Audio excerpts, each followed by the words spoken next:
Boa noite a todos. Como é que vocês estão? Saudade de todos vocês aí do KSSF. Saudade de estar presente aí, né? Participando. Mas graças a Deus pela internet, né? Nas nuvens fofinhas do KSSF, a gente pode estar aí junto para mais esse estudo, né? De quarta-feira. Estou muito feliz por estar aqui presente, por estar apresentando essa proposta desse estudo com vocês. E essa ideia do caminho da redenção surgiu de vários textos que eu já tenho, né, até um tempo já está no meu coração esse tema. E assistindo a série Chosen, né, eu nem sei se todo mundo tem acesso ao app, se todo mundo conhece, mas tem um episódio que fala sobre Maria Madalena, quando ela, depois que ela já estava trabalhando, né, com os apóstolos, com Jesus ali, ela vem ter uma recaída e ela volta um pouco para a vida dela anterior. Mas eu só estou dando um contexto para vocês, eu vou falar mais um pouquinho daqui a pouco a respeito só assim para saber de onde que veio a ideia, de onde surgiu, né, esse tema, porque é uma coisa assim que é uma questão assim que a gente não se fala muito, às vezes fala muito da salvação, às vezes não fala da salvação, fala do perdão, fala do sacrifício de Jesus, mas às vezes são temas que ficam um pouco ainda confusos na nossa cabeça, porque vindo, né, de como cada religião, como cada escola religiosa apresenta esse tema, fica um pouco confuso, e às vezes as pessoas pensam assim, o que é redenção, o que é salvação, o que é remissão dos pecados, como que funciona isso tudo? E eu sei que o Espiritismo ele traz aí sobre uma nova prisma, né, uma nova perspectiva do como que são, né, como que as coisas podem ser vistas, como as coisas podem ser, como que a gente pode trazer esse conhecimento. Então, achei interessante trazer um pouco desse conhecimento para a gente trocar isso, porque nem tudo, né? Ninguém tem a verdade absoluta, né? Não significa porque hoje estamos apresentando esse tema dessa maneira que é assim que tem que ser. É simplesmente pessoas, né, com essa vontade mesmo de falar do evangelho, de conhecer, entender. Eu acho que esse é o caminho, né? Porque se a gente não conversa, se a gente não expõe, se a gente não estuda, se a gente não troca informações, a gente não aprende. Então, a gente fica parado. E parado ninguém pode ficar, a gente tem que ficar no movimento. Porque é no movimento que a gente aprende, né? É no movimento que a gente cresce. É no movimento que a gente consegue alcançar esses pequenos degraus que a gente pode subir para a gente poder alcançar cada vez mais a nossa iluminação interior. Mas vamos lá, eu trouxe para vocês aqui, rapidamente, só algumas significados, né, de que significa redenção, redimir. Eu vou ler rapidinho aqui, só para a gente ter uma ideia. O que significa redenção na Bíblia, né? Então, assim, na Bíblia, a redenção é o ato ou efeito de se redimir ou remir, o que significa libertação, reabilitação, reparo, salvação. É um ato de adquirir de novo, de resgatar e de tirar o poder alheio do cativeiro. Então, eu trouxe mais algumas colocações aqui rapidinho. Aí, em outras sinônimos, fala assim, qual que é o sinônimo da palavra redimir? Significa ser salvo, perdoado, remido, resgatado. E esse resgate, ele tem a ver com reconciliação, com comunhão, com amizade, com renovação interior do homem novo, pela participação da vida divina e a libertação, né? Quer dizer, mais uma vez aí a palavra libertação veio, né? Trouxe assim mais um ênfase. E aí o que significa, o que quer dizer se redimir? Então, está falando assim, o significado do verbo transitivo direto fazer a ação de um erro, um crime, uma falta. Redimir os condenados do seu crime, oferecer compensação a alguém por um dano, prejuízo, ressarcir ou o direito de redimir. Então, com essas como diz assim, nessas explicações aqui, do que seria essa palavra, então, assim, o que significa? O que é que tem a ver com o tema de hoje? O que tem a ver com a nossa vida? Então, quando a gente fala assim, Jesus, a gente escuta muito falar, né? Jesus é o Redeemer, né? Ele é o Redentor. A gente vai lá no Rio de Janeiro, né? A estátua, né, do Cristo de braços abertos, né? O Cristo Redentor. Aí eu fiquei pensando assim, né? Que significaria essa redenção, né?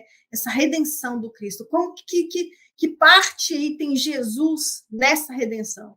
Né? Se é um caminho que a gente faz, é uma coisa assim que a redenção ela tem mais a ver com, com, com, com a gente entender que a gente errou, né? Com a gente se redimir, a gente está retratando o nosso erro. Onde que entra Jesus nessa parte, né? De que quando a gente fala assim, o Cristo Redentor, eu fiquei pensando realmente, né? Tipo assim, como que porque quando a gente aprende várias coisas, a gente vem de outras escolas religiosas, a gente aprende de um jeito, a gente já começa a ver de outro jeito. Eu falei, uai, como que fica Jesus aí onde que ele se encaixa nessa redenção? Então, aí, voltando agora no início, né, quando eu estava falando um pouco da série do Chosen, assistindo esse episódio que não tem, o tema nem é redenção, é um outro tema que não convém aqui ao caso, porque é muito complexo, tem muitas coisas ali dentro. Da parte desse versículo, ele fala, quando ele está contando essa parte da história de Jesus, Maria Madalena, ela tem como é que eu falo? Epífania, que fala, porque ela viu, estava perto do acampamento, tinha chegado uma pessoa que ela estava perturbada, né? Ali eles falam endemoniado, mas assim, com influências de outros espíritos sobre eles, porque ela era uma pessoa que sofria desse mal, de estar sempre, né, sobre a influência dos espíritos inferiores. Então, ali, na hora que ela vê aquele homem, e quando Jesus, né, faz a mesma coisa, me resgata ele, faz a mesma coisa que ele fez com ela fica meio perturbada, ela meio que dá uns flashbacks assim, daquilo que ela era. E aí, mesmo ela continuando, mesmo ela assim, passando assim, os panos quentes sobre a situação que aconteceu, ela ficou perturbada. E aí, um dia, ela falou: não mereço isso aqui. Eu era suja, eu era assim, ela não conseguiu, ela voltou. E ela fugiu do acampamento. E aí, quando ela fugiu, ela deixou todos preocupados, né? Deixou ali o Jesus, claro que ficou preocupado, perguntou todo mundo, mas né, onde que ela estava, todo mundo ficou procurando. Cadê Maria? Cadê Maria? Por que ela fugiu? O que aconteceu? E aí, ali, Jesus fala: olha, mandou Pedro e Mateus atrás dela. E aí, no que eles vão atrás dela, né? Muitas outras coisas ali acontecem, né? Muitas questionáveis. Aí, uma outra a trabalhadora vira para Maria, mãe de Jesus, e fala: mas se Jesus, né, é quem ele é, a gente vê ele fazer tantas maravilhas, a gente vê ele fazendo tantas coisas, por que ele não traz ela, sabendo que ela está correndo perigo, por que ele não traz ela de volta? Por que ele não traz ela rápido, já que ele sabe que ela está correndo esse perigo? E aí a mãe de Jesus, né, Maria, fala assim: olha, muitas coisas eu não sei explicar, porque também é um mistério para mim. Mas eu te garanto uma coisa: ele não se compraz no sofrimento de ninguém. E eu tenho certeza de que tudo que está acontecendo vai lá na frente, a gente vai fazer um sentido. Mas agora não sei, não entendo por que é assim, não entendo por que ele não traz ela de volta, né, sabendo que ela está correndo perigo. Mas, enfim, aí quando os dois, quando Mateus e Pedro acham ela e levam ela de volta para o acampamento, tem um monte de coisa ali acontecendo, tem um monte de situação, e Jesus está preocupado, porque tinha acabado de receber a notícia de que a João Batista tinha sido preso. Aí, e ela, muito envergonhada, mas muito envergonhada, ela entra na tenda onde que Jesus está, e ela fala, e ela fala, olha, eu estou com tanta vergonha, porque você me redimiu, eu estava quebrada, eu estava de um jeito, e quando você me conheceu, você me trouxe de volta para a vida, e eu joguei isso tudo fora, né? Você me redimiu e eu perdi a minha redenção. Aí Jesus vira para ela e fala assim: olha, eu não peço muita coisa, eu não peço muitas palavras, a única coisa que eu te peço é o seu coração, e eu estou muito feliz que você está aqui de volta. E ela fala: não, mas eu não sou merecedora, eu não mereço isso, eu não consigo, eu não consigo fazer as expectativas que tem né, são muito grandes, e eu não vou conseguir, eu não sou digna disso tudo aí, o que você quer que eu faça. Ele fala assim: eu não preciso de a única coisa que eu preciso da sua misericórdia, eu preciso do seu coração. E aí ele fala para ela, levanta os olhos. E ela não conseguia nem olhar para ele.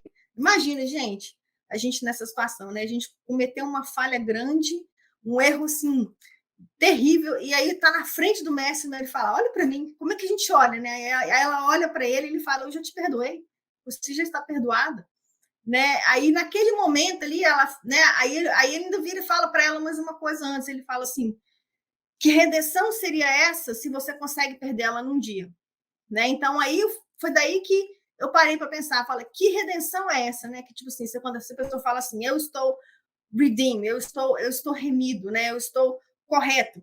Aí ele vai lá e cai e faz tudo de noite. Que redenção é essa que vale um dia só? Né? Então, acho que é por isso que quando a gente faz as colocações, que a gente para pensar, a gente pensa, que redenção é essa?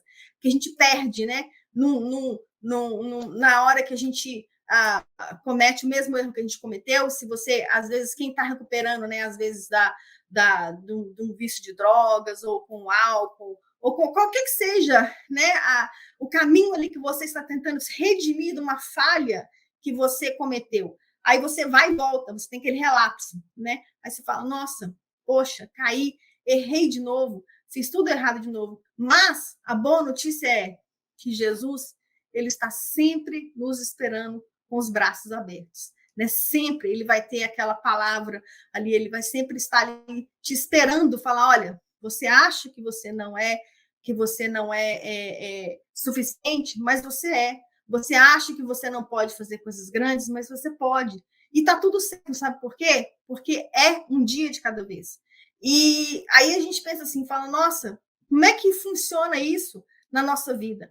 Como é que funciona isso da maneira assim, como que eu acho essa redenção? Como que eu vou fazer esse caminho? Isso está no nosso dia a dia. Isso está nas coisas que a gente pode aprender com as nossas próprias vicissitudes, com nossos próprios erros, porque ninguém é perfeito, nós estamos todos caminhando, né, para a perfeição. E quando Jesus vira e fala isso para ela, é como se assim ela tivesse ali deixado um peso muito grande e fala, nossa, né, quer dizer, eu não preciso de ser isso tudo, eu só preciso de estar com o meu coração, né, no lugar certo, eu só preciso de dar aquilo do meu melhor. Eu só preciso de estar consciente que na hora que eu conheço realmente as intenções, eu tenho aquele arrependimento, ele é sincero, e não vou cometer, eu não vou errar de novo, vou tentar não errar de novo. E se a gente erra de novo, porque realmente, ou às vezes a gente ainda não conseguiu entender realmente o propósito daquilo, ou a gente ainda precisa de mais um tempo, de caminhar mais um pouquinho.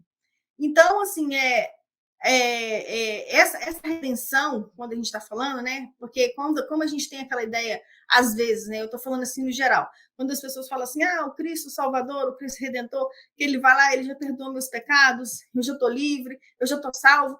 Aí, se a gente for analisar por esse momento, então tá, se você está salvo, se você está liberto, se os seus pecados foram todos apagados, então por que você continua pecando? Então por que você continua errando? Por que você ainda continua insistindo, né? Fazer se já está tudo pago. Então, não é exatamente dessa maneira. E, de novo, a gente está trazendo aqui, quando eu falo não é exatamente dessa ideia, essa é a parte daquilo que eu ainda consegui aprender e eu consegui assimilar até aqui. Não significa que eu estou 100% certa, mas a ideia de que, né, que vem essa salvação, que é tudo assim, é lidado e você não tem que fazer esse esforço, eu acho que fica um pouco assim, vamos falar assim, injusto, né? Vamos falar assim, então Jesus foi lá e fez tudo por mim, e tá tudo certo, e acabou. Não, não é, né? São nesses momentos, né? São nesses aprendizados, são nessas horas, né? Que a gente entende a misericórdia, que a gente entende a graça, que a gente entende a sabedoria, que a gente entende o valor do perdão,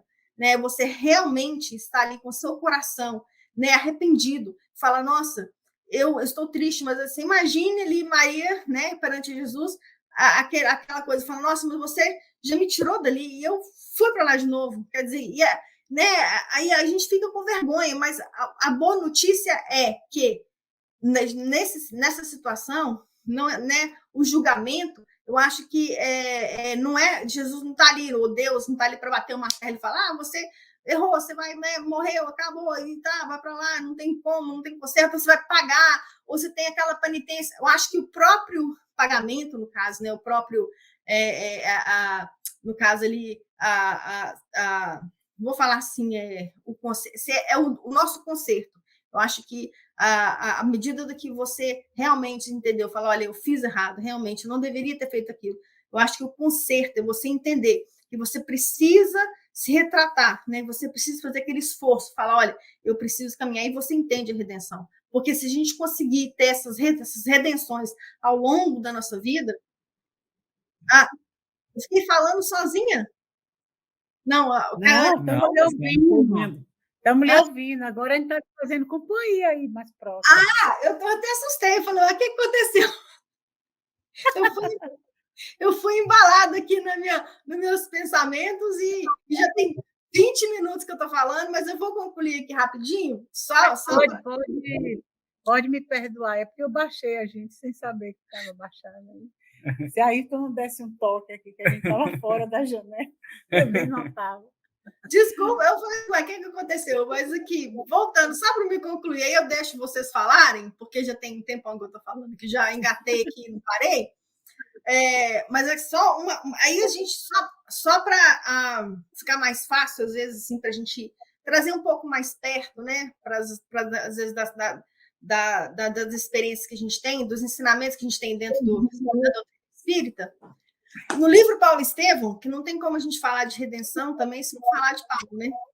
E, assim, eu me lembrei no livro Paulo Estevão, na parte que estava lá, que ele foi para o deserto, né? Ele ficou ali muito tempo, ele foi a profissão dele de tecelão. Ele conheceu um casal, e esse casal se tornou muito amigo deles. Aquila, que eu sempre esqueço o nome do... Prisca Iade. Não conhecia o casal, ele começou a estudar ali os ensinamentos de Jesus. Ele não sabia. Isso, eles mesmos. Aí, quem lê o livro, quem já estudou, vai saber o que eu estou falando também. E naquele pedacinho ali, que ele teve, ele desenvolveu uma amizade muito bonita com eles, mas ele não disse quem ele era. Porque se ele dissesse quem ele era, no início assim, da amizade deles, ele ficou com vergonha. Ele sentiu assim, tão envergonhado, né, de saber que ele trouxe tanta dor, porque eles falando ele com horror, né? Você, a gente está aqui fugido do tal, você conhece o tal Saulo de Tarso, né? E era ele, né? E ele não falou quem ele era. Por quê? Porque ele escutando ele Gamaliel, escutando ele quando Pedro falou, olha, você tem que ter testemunho, você tem que ter, né? Você tem que ter aval para você poder fazer uma coisa. O que as pessoas ainda vão pensar que você é aquele cara que na hora que fala ele vai mandar matar, né? Eles não sabiam que ele estava na frente dele. Mas aí ocorre um tanto de fatos, e no final ele tem que falar. Eu acho que ele tinha que ir embora dali, eles também tinham que partir, e ele decide falar, falou, olha, eu tenho a obrigação de falar com vocês quem eu sou, e eu sei que vocês não precisam nem de olhar para mim mais, se vocês não quiserem, mas eu tenho que dizer que sou eu aquele quem fez todo o mal para vocês, e ele pede perdão para eles. E ele fica chocado com a atitude deles, porque na hora que eles fizeram isso, eles começaram a chorar de alegria. Ele falou, nós vamos fazer o que o mestre faria, nós já te perdoamos. Porque isso para a gente, saber que você, um algoz daqueles que eram, né, perseguiam o Cristo, hoje é o maior, né? Essa potência, só isso aí para a gente já tem assim, como uma grande vitória.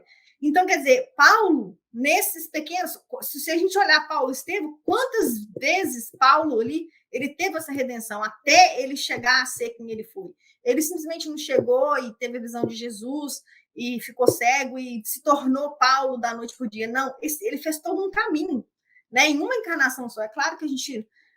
né, é uma coisa assim que não fica tão próximo da gente, mas eu falo assim, são pequenos pedaços da nossa vida, são pequenas redenções dos dia a dia que nos levam para esse caminho, né? Para esse autoconhecimento, né? Para esse perdão, para essa libertação. Porque quando nos libertamos dessa vergonha, dessa mágoa, dessa coisa de que eu não posso, que eu não sou digno, de que eu tá muito longe de mim, que está muito difícil, aí a gente não vai em frente. Então, acho que é isso que eu queria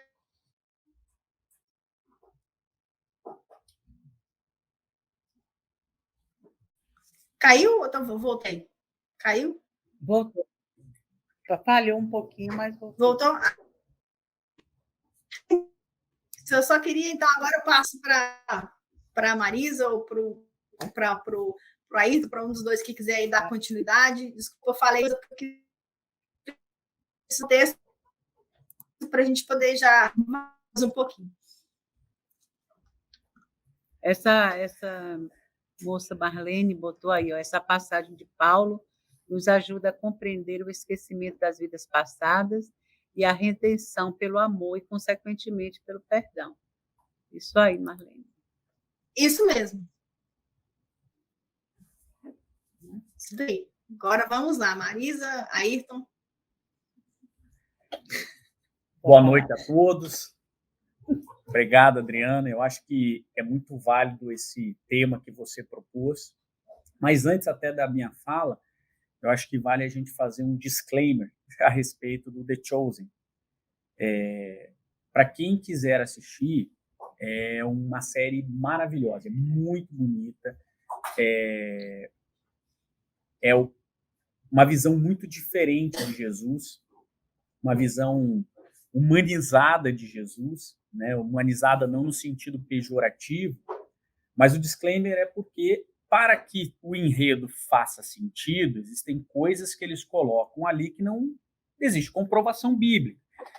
Então, assim, só para a gente entender, nem tudo que ali você vai assistir, a gente tem uma comprovação nos textos, embora a maior parte das passagens ali são inspiradas no que nós temos dos evangelhos e tudo mais. Principalmente, ele praticamente fala só pelo menos as 3 que eu assisti, as 3 temporadas, fala apenas do início de Jesus até nem chegou ainda no martírio de Jesus. Então, não chegou ainda. Então, e esse disclaimer eu acho que vale especialmente para essa passagem de Maria Madalena, porque esta passagem, eu não me recordo nenhum texto da Bíblia em que Maria Madalena, depois de ter aceitado Jesus na vida dela, ela tenha caído, né? Embora isso não muda nada a questão da Maria Madalena, que acho que é a maior redenção da Bíblia, é a maior redenção que nós temos de história do cristianismo, é Maria Madalena. E isso é reforçado por uma passagem belíssima que vocês podem encontrar no livro chamado Boa Nova. Uhum. A passagem de Maria, por isso que esse é o episódio do The Chosen que eu menos gosto, na verdade, que é o de Maria Madalena, porque eu acho que é essa invenção de que Maria Madalena caiu depois de ter aceitado Jesus, porque a transformação de Maria Madalena trazida por Humberto de Campos em Boa Nova é uma coisa tão linda, mas tão linda, que eu quase que duvido que ela tenha caído, porque a transformação dela foi maravilhosa. Se existe alguém que viveu o cristianismo e que amou Cristo, amou no sentido mais puro, foi Maria Madalena. Tanto que Humberto de Campos nos coloca que ao final do martírio, quando ela esteve lá na cruz, tudo bem, também se aconteceu isso, a gente não sabe, né? Não é um grande problema na vida de Maria Madalena ela ter caído, porque também humaniza todos nós, porque nós tentamos crescer e caímos nas nossas falhas, não tem problema nenhum. Mas é que a transformação de Maria Madalena, conforme Humberto Campos nos relata, e é óbvio que quem escreveu The Chosen não conhece o Boa Nova, infelizmente, porque teria feito uma obra ainda melhor se conhecesse, embora é lindo e vale a pena assistir, todos os episódios são lindos. Ali naquele ponto, quando a gente pega depois o que Maria Madalena faz, e Pedro, por exemplo, que eu já falei várias passagens de Pedro, porque Pedro a gente tem muito na Bíblia, por isso que eu ouso falar em vários momentos que Pedro, mesmo vivendo com Jesus, convivendo com ele, continuou turrão, continuou bravo, ele demorou mais tempo para poder aceitar Jesus. Pedro começa mesmo o seu caminho de redenção quando ele nega Jesus 3 vezes. Foi ali que ele começa, porque até então ele achava que ele estava no mesmo nível de Jesus. Embora fosse uma pessoa honesta do seu tempo, fosse uma pessoa boa, mas ainda era um homem do seu tempo. Ele deixa de ser um homem no seu tempo e passa para o caminho de redenção quando ele nega Cristo 3 vezes. E aí que ele faz todo o caminho. Tanto que logo depois, Humberto de Campos nos relata que Maria Madalena sozinha, perdida, pede para ficar com eles porque Jesus tinha partido, e ele falou, não, nós não queremos, porque ele não aceitava que ela era a pessoa da vida, que já tinha sido resgatado, já estava no caminho da redenção há muito tempo. E tanto que ela sai sozinha e vai cuidar dos leprosos e passa o restante da vida amando aqueles filhos, como Jesus ensinou a ela, já que não pode ter filho do seu próprio ventre, que tem os filhos do seu coração. E passa amando aqueles filhos. No final, os leprosos, quando ao final, quando ela morre, Jesus vai buscá-la. Jesus vai buscá-la e abraça e já diz a ela que ela já havia resgatado e já vivia o amor de Cristo há muito tempo. Então, por isso que vale esse disclaimer aí, só para a gente poder entender que nem tudo que está ali é o que está na Bíblia, tem um roteiro por trás daquilo que é construído para ter a trama, né? E que nesse ponto, Maria Madalena, eu acho que ela passou por um caminho de redenção muito mais rápido. Facilidade maior, porque Deus... Quando Deus diz, Chico, vocês receberam um pedacinho do amor de Deus para poder exercer a maternidade e que isso favorece um pouco mais. Bom, vamos agora sim, voltando à questão da redenção, acho que eu achei que era importante a gente só citar para quem vai assistir, que nem todos têm essa afinidade ali com os evangelhos. A redenção no tempo de Jesus, ao tempo de Jesus, não era uma palavra desconhecida. Foi inventada por Jesus essa ideia de redenção, de libertação. E como o hebraico é uma língua pobre em comparação com o que nós temos, quem me conhece sabe que eu estudo a Bíblia no hebraico, né? Eu faço um curso. E então você tinha essa palavra redenção, ela era utilizada para muitas coisas relacionadas ao que nós chamamos de libertação. Então se esperava e se espera ainda o povo atualmente judeu, né, o hebreu, ele esperava a redenção. E o que era a redenção? A libertação total, a libertação plena de Jerusalém, do seu povo, que lembra, historicamente, foi escravo no Egito, saiu depois, são 13, Moisés libertou, passou 40 anos no deserto, depois 300 anos depois, ele acha lá, está lá em Jerusalém, 300 anos depois, eles estão subjugados ao Império Romano. Então, ao tempo de Jesus, se esperava um Messias que se trouxesse a redenção. E o único caminho que eles conheciam era o Messias guerreiro. Porque como é que você ia libertar o Jerusalém se você tinha o maior exército do mundo ali ocupando aquela região? Porque se esperava uma redenção física. Então, essa palavra redenção, quando você olha e nos textos hebraicos, você vai ver que, ora, é uma libertação plena do espírito, ora ela tem uma ideia de libertação física de Jerusalém, ora ela tem... Então, são vários momentos. E Paulo se apropria dessa palavra, tanto que a gente vê muito. A gente vê em Lucas, 2 partes em Lucas, mas principalmente vê nas cartas, a Efésios e a carta aos Romanos, em que Paulo fala muito dessa questão de redenção, que é apropriada do vocabulário usual, porque Paulo era um doutor da lei, Paulo de Tarso era um conhecedor da lei, era alguém que falava o vocabulário do seu tempo para os hebreus. Então, é importante entender esse conceito. E Paulo se apropria dessa palavra redenção e que torna em algumas escolas religiosas um significado muito diverso do que a gente espírita entende de redenção.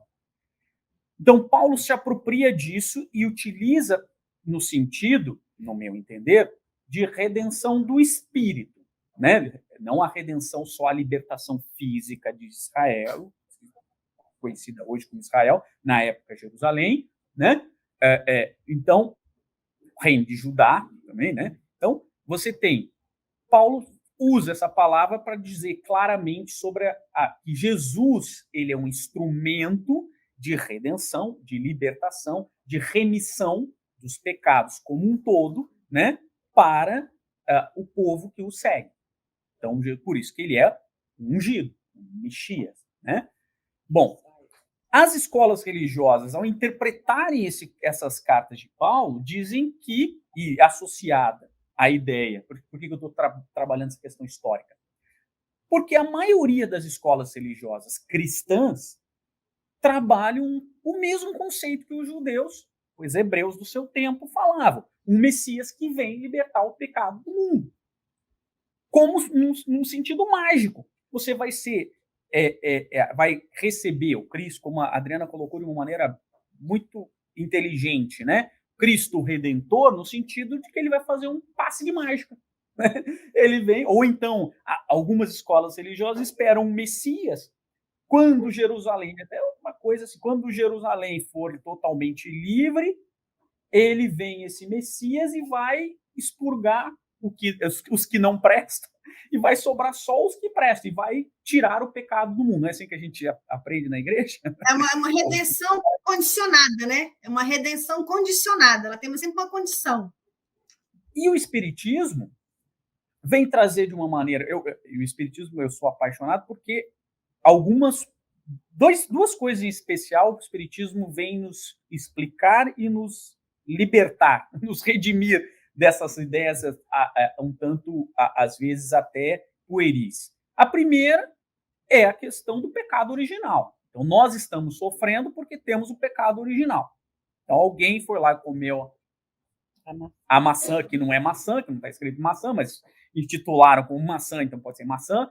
E quem fez isso foi a Eva, né? E isso tem todo um conjunto de alegorias importantes, né?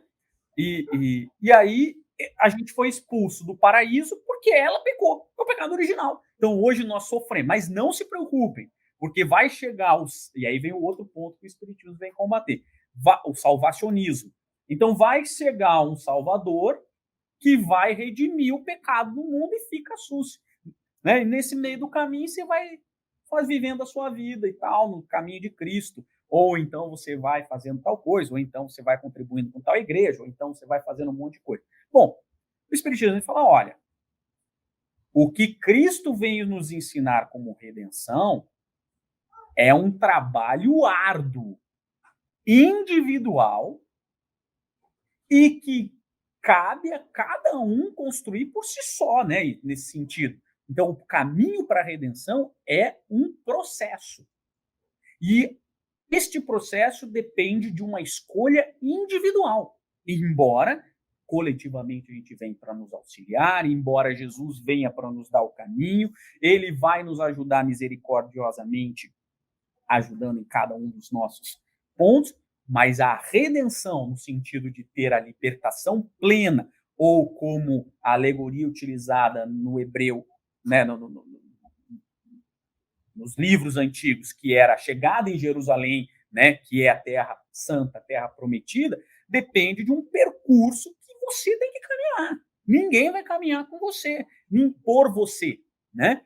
Então, o Espiritismo ele vem nos mostrar que este caminho para a libertação, e eu acho interessante porque aqui destoa muito da maioria das escolas religiosas cristãs, que é nós temos que tomar ciência que o caminho da redenção é um caminho que nós temos que optar por tomar e segui-lo.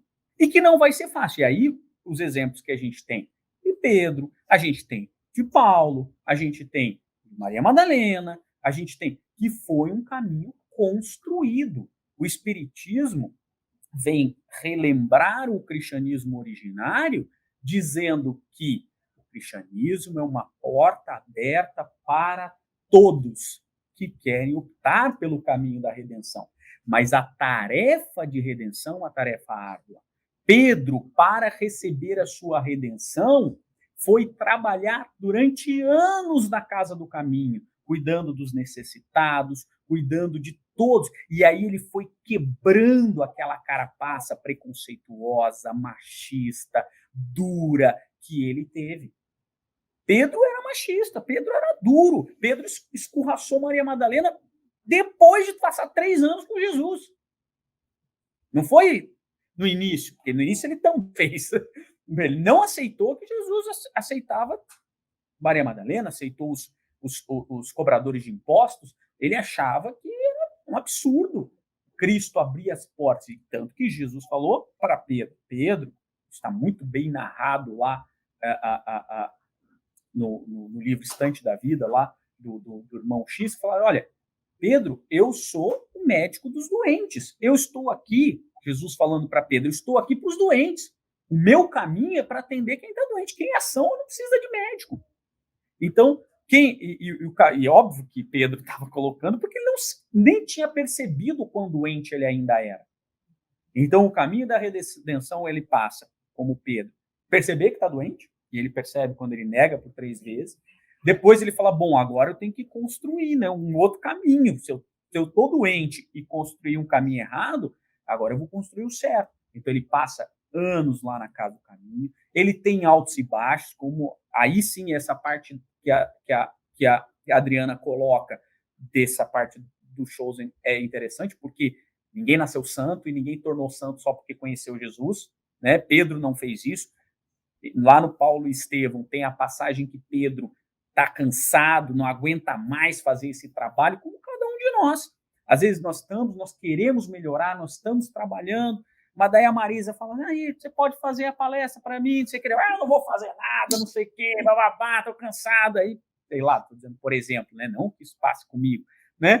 Mas daí passa assim, lá na casa dele, mas depois responde. Daí demora 3 horas, né? Volta, claro, Marisa, pode deixar, porque existem momentos em que a gente volta a ser o velho pescador de Cafarnaum. E não o apóstolo pedra, o apóstolo de Cristo, né? A pedra do cristianismo. A gente tem alto. Então, é assim que a gente faz, porque o nosso caminho é esse. E o cristianismo vem nos mostrar isso. E tudo bem. O que importa é a gente lutar contra esse monstro dentro de nós, né? E a gente vai construindo. E Pedro não foi do dia para a noite. Pedro foi uma vida de labor, uma vida de trabalho atendendo as pessoas. Para lá no finalzinho também ser crucificado, supostamente crucificado de ponta cabeça, né? Ninguém sabe se essa história é verdadeira ou não, mas com certeza morto por Roma e ser recebido por Jesus também, como nos conta Humberto de Campos. A mesma coisa Maria Madalena, passa uma vida, porque não é o fato dela ter aceitado e ter sido uma apóstola fiel, seguidora de Jesus, ela também precisava resgatar todo o equívoco que ela tinha. E qual era o equívoco de Maria Madalena? Amar do jeito errado. E aí ela passa uma vida amando as pessoas do jeito certo, amando o leproso, cuidando dos outros e cuidando daquela... Amar do jeito errado. Então, ela tinha um amor, mas um amor que ainda não tinha sido ajustado. Paulo, no mesmo sentido. Paulo de Tarso passa uma vida resgatando. Fiz, para quem estiver nas palestras passadas que eu falei sobre o Código Penal da Vida Futura, eu comentei sobre a questão de Paulo. Cada um dos equívocos de Paulo reparou. Se você pegar o Paulo Estevão, você vai conseguir traçar um paralelo entre um equívoco e uma atitude que equilibra esse equívoco. Eu fiz esse trabalho assim, de ficar ali maravilhado naquele estudo que a gente fez sobre Paulo Estevão. Tá onde no YouTube, quem quiser ver, partido. E o livro do Paulo Estevão que a gente estudou em cada ponto que a gente via como Paulo. Por isso que era Saulo, até a mudança do nome ele faz para equilibrar toda aquela situação em que ele agiu naquilo. Então, esse é o caminho da redenção. O caminho da redenção que o cristianismo primitivo veio nos apresentar, que é o que o espiritismo tenta nos mostrar, é um caminho de uma ou várias encarnações reparando equívocos do passado e construindo novos caminhos nas pegadas de Cristo. Mas essa redenção, então, a gente tem que entender que ela já nos foi dada assim que fomos para o reino nominal, né? Fomos criados simples e ignorantes, viemos galgando a evolução através dos reinos, mas quando entramos na humanidade, já foi com o propósito de nos sentirmos já redimidos. Jesus só veio, acho que, afirmar isso, né? Agora, sempre usando o quê para poder exercer a redenção? Usar o livre-arbítrio, fazer melhores escolhas, melhorar nós mesmos, que é isso que a gente faz durante as encarnações, né?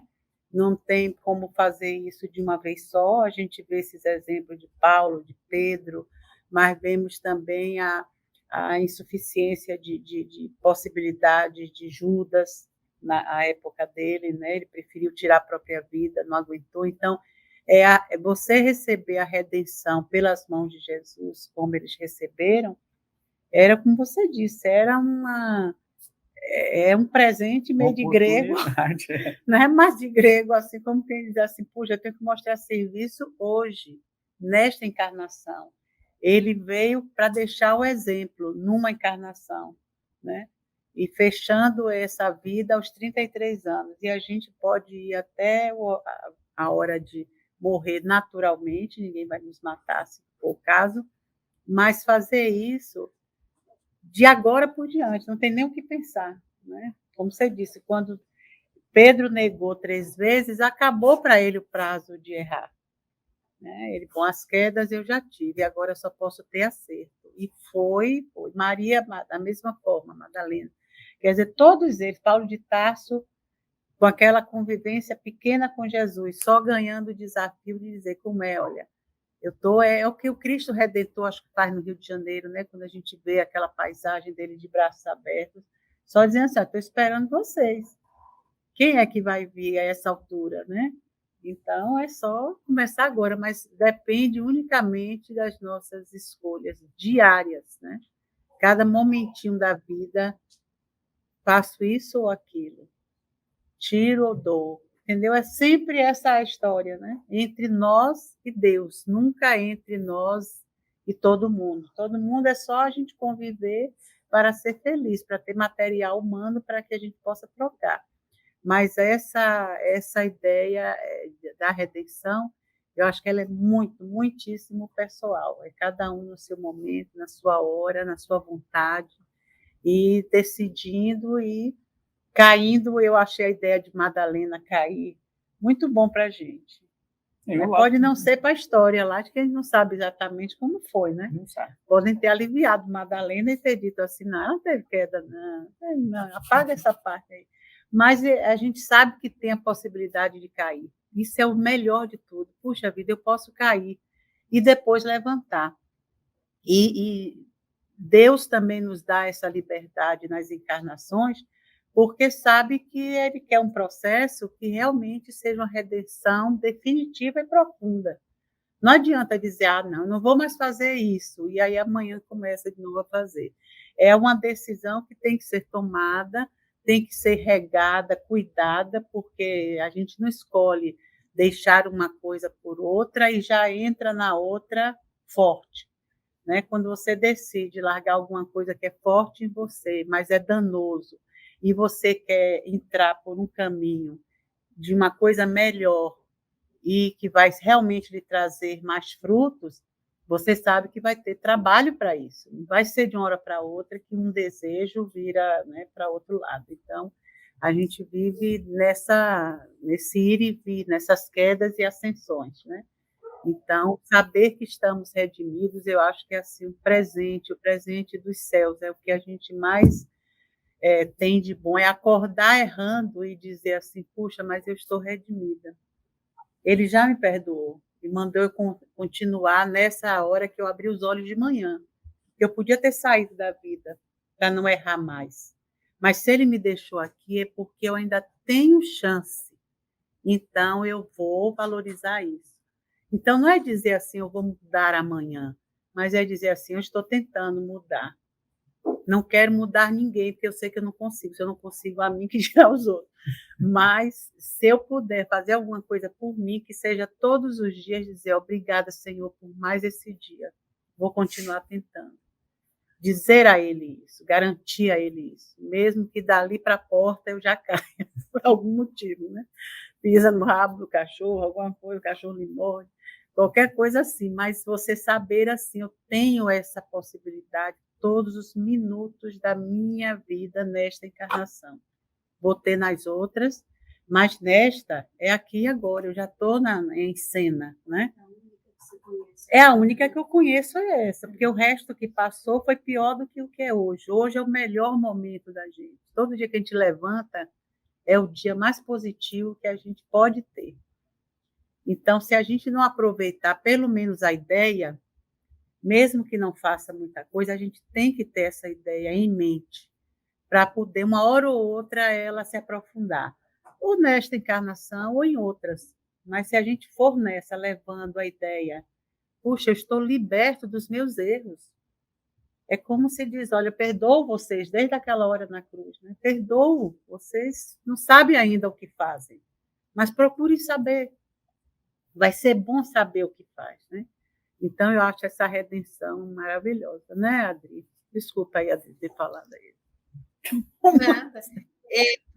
O tempo passa rápido quando a gente está falando de coisas. Vamos pensar agora para 1h30 na próxima, viu? Na próxima vai ser 1h30. Avisa o pessoal, aí venham com chazinho, cafezinho. Então, assim, para já ir vindo para as conclusões finais, porque já está quase no tempo aqui, eu gostaria só de a última coisa que falou, Marisa, e vocês falando, eu me lembrei, né? Você falou aí um pouco de Judas, né, de Pedro, e o interessante é que essa redenção, ela vem para a gente, né? Nós somos redimidos, é o nosso ato de reconhecer a necessidade da mudança, né? Aí que vem o perdão, aí que vem a libertação, aí que vem esse movimento. E assim, às vezes, quando nós estamos naquele lugar de a gente achar, igual aí, quando eu coloquei, né, aí a questão desse episódio de Chosen, é claro que o Boa Nova dá de 10-0, né? Você não precisa nem de. Realmente a história é muito mais rica. Mas como é um contexto, né? Não tem falado desse disclosure sobre o contexto que o cara ele realmente tem. Inclusive, ele está sendo muito criticado, porque as pessoas estão achando que o que ele está falando é o que está na Bíblia, e realmente é só para dar um contexto, mas tudo bem. Mas voltando aqui, quando ele fala de Pedro, de Judas, né, da redenção, o que mais me chamou a atenção é o seguinte, que quando Maria, nesse episódio, quando Maria some, ele não vai buscar, ele manda ajuda, ele manda Pedro e manda Mateus. E quando né, ali naquela hora derradeira, né, na parte de que ele está indo para a crucificação, Pedro fica com uma angústia muito grande, ele fica muito angustiado, e o Boa uma parte disso aí também, que ele relata essa angústia que Pedro sentiu. Mas aí, a redenção, né, de Jesus, assim, o amor, o perdão, né, vamos falar assim, esperado, legal isso, quando ele ressuscita, quando ele tem ali com os apóstolos, quando ele vai ter com os apóstolos, quando tem lá o momento deles, né, de realmente conversar, ele pergunta para Pedro, né, isso está em João, está nos últimos capítulos de João, ele fala assim, Pedro, tu me amas? Ele pergunta 3 vezes, Pedro, tu me amas? Então vá e apacenta as minhas ovelhas, que aí entra o que explica toda, faz um caminho todo, porque na hora que ele entendeu que a redenção dele me ama, é o amor, você me ama, você me ama, você me negou 3 vezes, mas 3 vezes você me disse que você me amou, então quer dizer, é o caminho para a sua redenção, vai lá e me ama amando aqueles com que eu vou mandar no seu caminho, para você fazer esse caminho de volta. E Judas, né, infelizmente, quando ele tirou a vida, a questão do arrependimento, que eu acho tão interessante, que ele se arrependeu tanto que ele foi lá voltou aos fariseus lá e falou assim, de volta, que ele entendeu o tamanho, né? Ele falou, nossa, como assim, né? O equívoco dele. Então, quer dizer, nem de tudo que a pessoa, às vezes, diz aquele traidor, como que Judas conseguiu fazer aquilo, mas a gente também tem O livro do Bonhoeffer, ele tem um capítulo sobre Judas, e tem um livro também, Instante da Vida. Acho que é Instante da Vida mesmo. Fala ali do Judas depois que ele foi para o mundo espiritual, que aconteceu. Livro também, que me esqueci qual que é, que fala que Jesus ali, no momento que ele estava sendo da Judas, que ele manda resgatar Judas. Ele tinha acabado de se suicidar. Quer dizer, aí a gente vê que o tamanho, igual a Marisa falou, né? A gente já nasce com esse privilégio de saber assim, olha, se a gente está aqui, é porque uma oportunidade nos foi dada. Então, assim, sabe, eu acho que o intuito dessa palestra, desse estudo, né? Que agradeço muito a Marisa e a Ayrton por estar enriquecendo mais ainda o nosso estudo, é exatamente isso, termos a consciência, né, de que podemos aprender todos os dias e podemos ter essa compreensão de que cada dia novo é um dia para que nós possamos falar assim, eu acordei, eu estou aqui, o que eu posso fazer para me construir um novo caminho, né, para minha redenção pessoal, porque realmente é uma coisa pessoal. E essas redenções, se a gente poder, quando a gente cresce, né, quando a gente chega lá no final, queira Deus, né, queiramos nós, quando a gente chegar lá no final, falar, olha, eu consegui, né, de cada ato de cada resgate que eu precisei de fazer, né, das coisas que eu fiz errada, agora eu estou conseguindo fazer certo, porque agora eu entendi que o certo é isso. Eu acho que isso que é ficar gravado no nosso DNA do perispírito, né, vou falar assim, para ficar encravado, porque aí o que acontece? Na próxima vez, quando nós voltarmos, melhores do que fomos ontem, né, aí a gente já fala assim, eu já sei essa parte, então agora eu não preciso repetir, eu posso fazer melhor. Agora eu posso realmente deixar aquela luz e os ensinamentos do mestre, que é o amor, né, fluir na minha vida, para que eu realmente possa, né, a cada dia engrandecer esse caminho, né, de redenção, esse caminho de autoconhecimento, esse caminho de crescimento espiritual. Mas é isso. Talvez eu passo para a Marisa e para o Ayrton para poder fazer as conclusões finais também.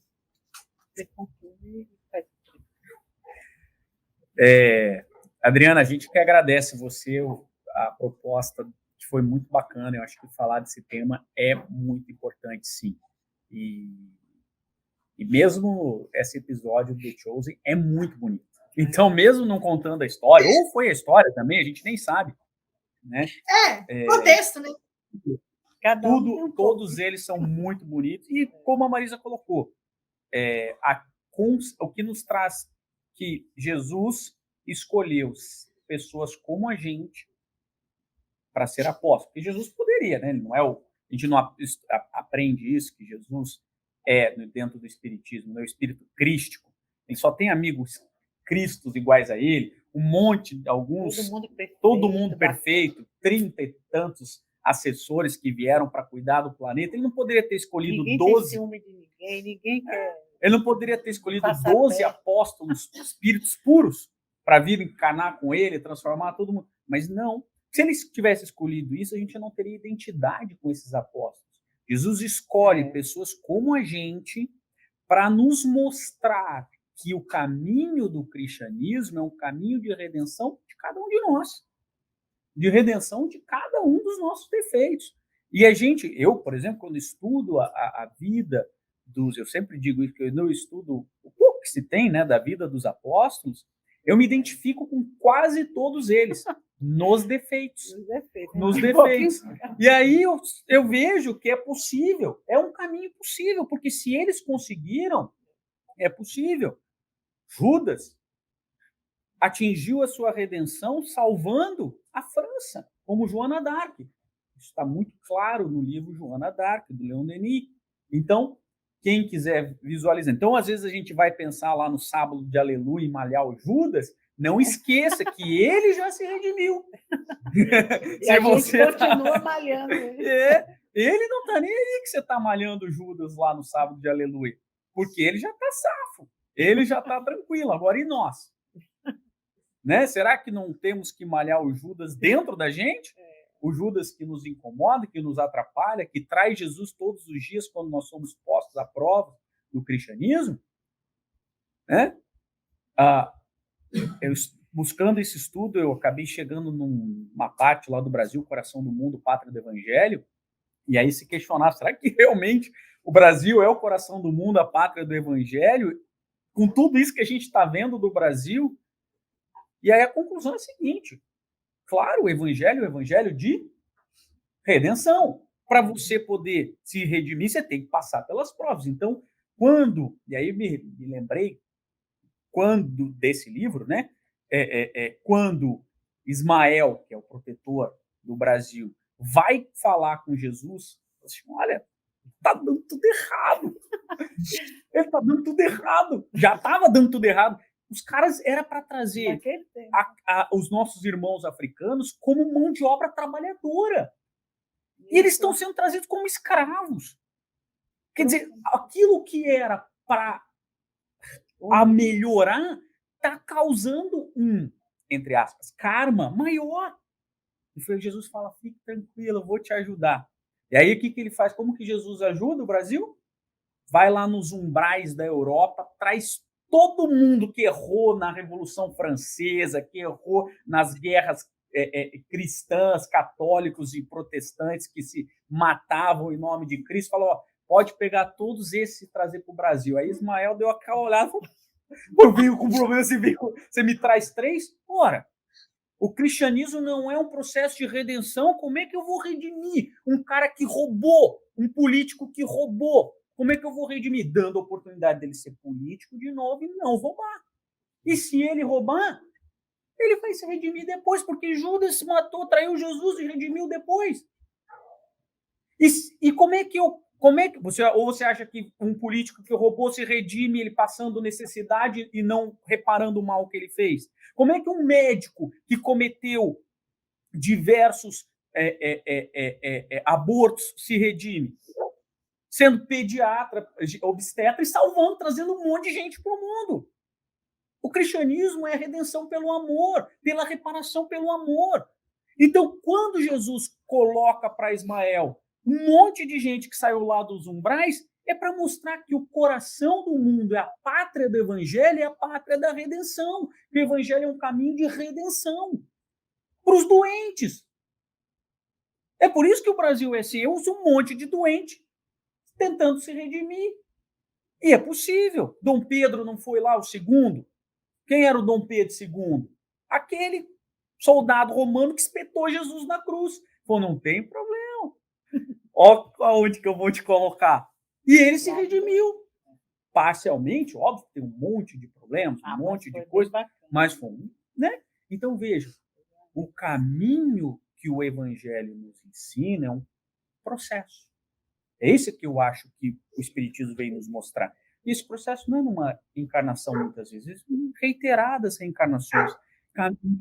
E esse é o grande ponto, porque, além de tirar a ideia do pecado original, além de tirar a ideia do salvacionismo, tira o peso que a gente tem de resgatar numa única encarnação. Pô, é muita pressão você ficar bonzinho numa encarnação. Numa só. E esse é o grande ponto que o Espiritismo vem nos mostrar, que isso é um processo. A cada etapa. Existem equívocos que nós vamos reparar em 10 minutos. Existem equívocos que nós vamos reparar em 10 meses.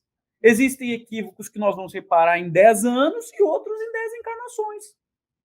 Mas todo mundo será redimido em Cristo. Por isso que ele é o Redentor. Ele é o Redentor porque ele é o caminho, a verdade e a vida. E a vida. Ninguém chegou senão por ele. É isso. Né? Então não pode ser rapidinho assim, tem que ser devagarzinho. Né? Para e passo. Mas sem parar. Mas a gente pode acelerar. Pode. Lembra como a gente falou? Qual que é o jeito da gente reparar, acelerar o nosso processo evolutivo? É só o amor. É só o amor. É por isso que Paulo de Tarso escreveu aquela música com o Renato Russo, não foi isso? Alguma coisa assim, né? Escreveu aquela música e disse que é só o amor, na carta aos Coríntios, não é? Ainda que eu falasse a língua dos homens e dos anjos, se não tivesse o amor, seria um símbolo que bate, retine. Quer dizer, essa é só a parte musical, né? É só o amor. É o caminho que é o atalho para o resgate. E o problema por isso... é que não pode ser o amor meia boca, não. Tem que ser um amor mesmo. É por isso que o amor caridade, né? É o amor caridade. É por isso que o espiritismo, a bandeira do espiritismo, qual é? É fora do espiritismo não há salvação? Não, é fora da caridade não há salvação. Pouco importa qual é a escola religiosa que você siga. Agora, desde que a gente entenda o que é caridade. A gente tem que ter muito claro o que é caridade para o espiritismo. Porque senão a gente não sabe o que é fora da caridade. Caridade para o espiritismo é benevolência para com todos, indulgência com as imperfeições alheias e perdão das ofensas. Que, na verdade, nem é do espiritismo isso. O espiritismo só pergunta, Kardec só pergunta aos espíritos e pede para os espíritos falarem como que Jesus entendia a caridade no seu tempo. É o famoso BIP. É. A gente tem que sair de casa já bipando. Benevolência, indulgência e perdão. Exatamente. E aí, por isso que é fora. O outro ele é o próximo. Ele tem que estar próximo. Tem que ser primeiro com você isso, né? Você aplicar essa caridade em você e depois ir aplicando nos outros. Mas quando a gente faz isso simultaneamente, é o melhor, né? Não dá para... Senão você começa a aplicar só em você, aí vira um bipo egoísta que só ele.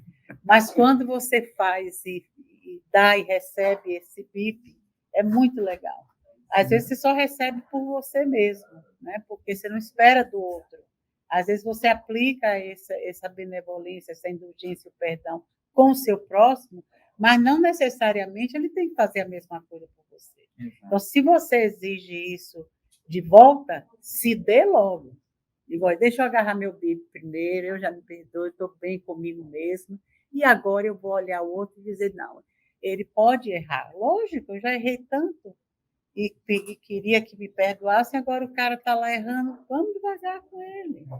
Ele vai ter a vida. É por isso que as pessoas falam assim, não, mas veja, o mandamento é amar o próximo como a si mesmo. Mas se eu não me amo, então eu posso não amar o próximo. Claro. Não, o mandamento não é esse. Primeiro que você está errado já desde o início. Porque o mandamento não é esse. O mandamento é amar a Deus sobre todas as coisas e o próximo como a ti mesmo. Então, o mandamento é amar a Deus. Isso. E aí eu já expliquei, tem uma palestra sobre isso. Isso já, no tempo de Jesus já tinha qual era a interpretação de amar a Deus. Está lá em Deuteronômio. Ouça, ó Israel, ama o Senhor teu Deus de todo o seu coração, com toda a sua alma e com todos os seus muitos. Então, você só ama a Deus quando você ama a Deus com todo o seu coração, com toda a sua alma e com todos os seus muitos. Isso significa que você só ama a Deus quando você materializa esse amor no seu próximo. Então, está lá em Levítico. Tá? Então, no tempo de Jesus já se tinha isso. Então, não era novidade para ninguém. Então, e não é novidade há 2000 anos. Isso não é novidade. Então, por isso que quando você entende o mandamento ama a Deus, ama o próximo, com todo o seu coração, com toda a sua alma, com todos os seus muitos, da forma com que você gostaria de ser amado. Então, o mandamento é esse. Senão você fala assim, não me ama. Não tem como você não se amar. Você tem que amar a Deus. O primeiro mandamento é amar a Deus. E agir no próximo. E aí, Jesus ainda veio dar um outro caminho. Ele diz lá em João, lá no finalzinho, ele fala assim, eu vos dou um novo mandamento. Ama o seu próximo como eu vos amei. Então, é como Jesus amou. Por isso que ele é o modelo. E ele fala assim, ama o próximo como eu. Porque os meus seguidores, os meus, serão conhecidos por muitos se amarem. É isso que Jesus diz. Então, o caminho é fácil. Faz a prece? Quer falar alguma coisa, Adri? Que a gente vai fazer a prece. Não, eu só queria agradecer mais uma vez, né, pelo estudo e é só resumindo, né, o que todo mundo falou, o amor redime. Acho que tem uma frase aí no centro aí que fala que o amor é a força que move. Hã? É a força propulsora do universo, é a força que move o universo. Que exatamente. E essa força que é o caminho para a nossa redenção, né, que é o amor contínuo, né? É só isso. É o amor de Deus. O amor de Deus move tudo. Então, estamos envolvidos nesse amor de Deus. Então, a gente vai amar também, queiramos ou não queiramos. Somos teimosinhos, mas não tem problema, não. Ele espera a eternidade por nós. Está esperando de braços abertos. É isso aí.